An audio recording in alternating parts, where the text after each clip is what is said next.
Bismillahirrahmanirrahim. In the name of Allah, the Beneficent, the Most Merciful. I'd like to welcome you, dear viewers, to another in our series in the light of Islam. Assalamu alaikum wa rahmatullahi wa barakatuh. And our peace and blessings be on each and every one of you. In this segment, we'll be looking at some phone-in questions. And as I have mentioned in my previous programs, that you may call in questions to the Islamic Information Center, known as Discover Islam in Dubai. The number there is 396-2190. Or, of course, write into us at Sharjah Television, PO Box 111, Sharjah, UAE. Anyway, the first question which came in over the phone was one in which the individual asked about a case where his brother wanted to get married, and he went to the court with the young lady who he wanted to marry. The court's in Dubai. And the courts, or maybe it was Sharjah, sorry, and the courts told him that he had to bring a guardian along with him, the girl's guardian. She has a father or brother, they have to come. So when they contacted the father refused. He rejected, he was opposed to the marriage. So what they did was they got a forged letter from Pakistan, a letter which indicated that the father, it was as if the father was writing saying, I have no objection to my daughter marrying so and so and so. So it's, stamped up and everything like this, but unfortunately it was a forged letter. Anyway, this was produced in the courts. It had the necessary stamps on it, and they got married. So the question is being asked now by the brother of this individual, whether this marriage is valid or legal. Well, of course, the marriage is illegal. This is taking place under false pretenses. And the consent of the wali, or the guardian, was not gotten. And this is one of the conditions for the validity of marriage. The consent of the guardian must be given. Prophet said, any woman who marries without a guardian, her marriage is invalid. فَنِكَاحُهَا بَاطِلٌ. Her marriage is invalid. So, what does a person do in this case?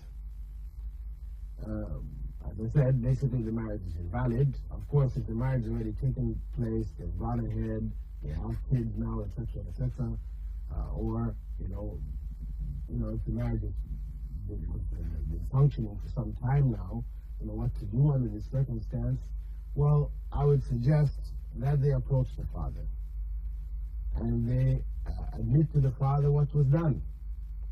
If the father gives the okay because it's already been done, etc., etc., then it's possible for them to continue, on the basis that the father has in fact agreed.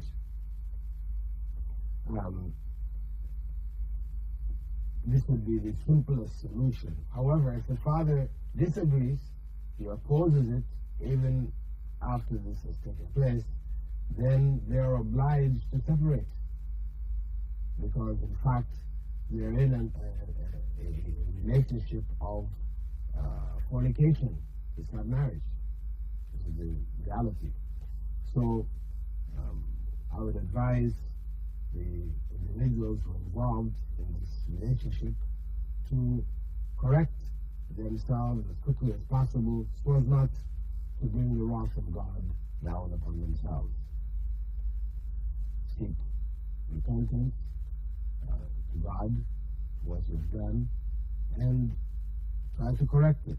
If you can do it to the father and do the marriage with the father's consent, because maybe you can do a lot to Pakistan and do it again, because I see the question of whether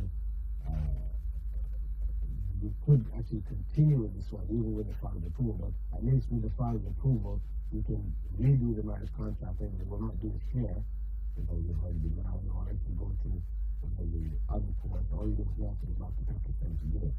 but regularize the situation as quickly as possible.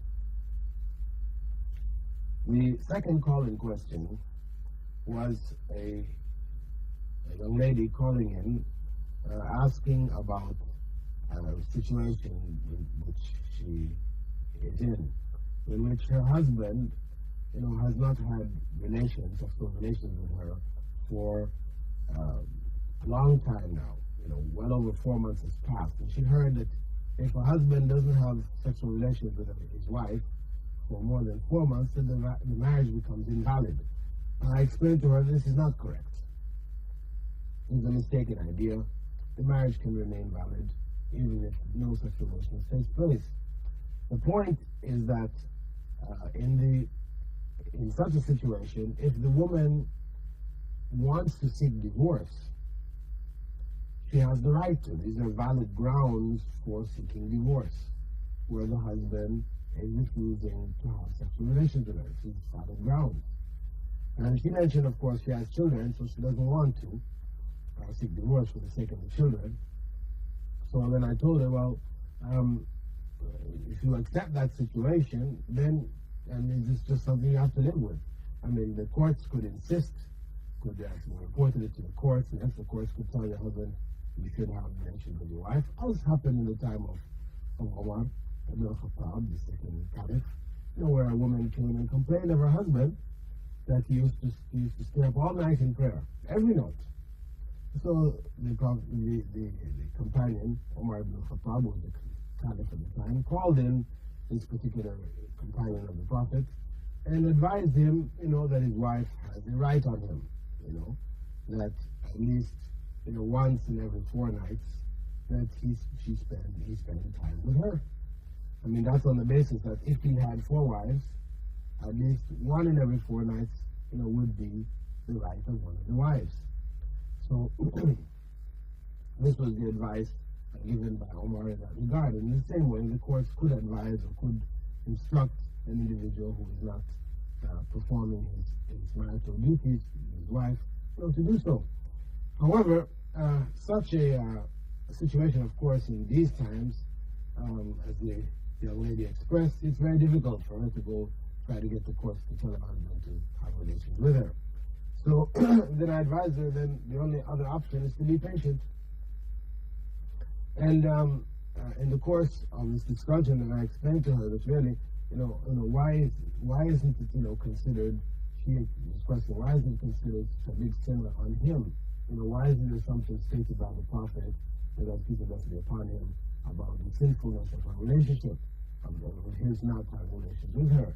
When she is aware, as she said, of statements of the Prophet, peace and blessing be upon him, to the effect that a woman who denies her husband, the angels will curse her, and, her prayers will not be accepted, and, for so long, etc.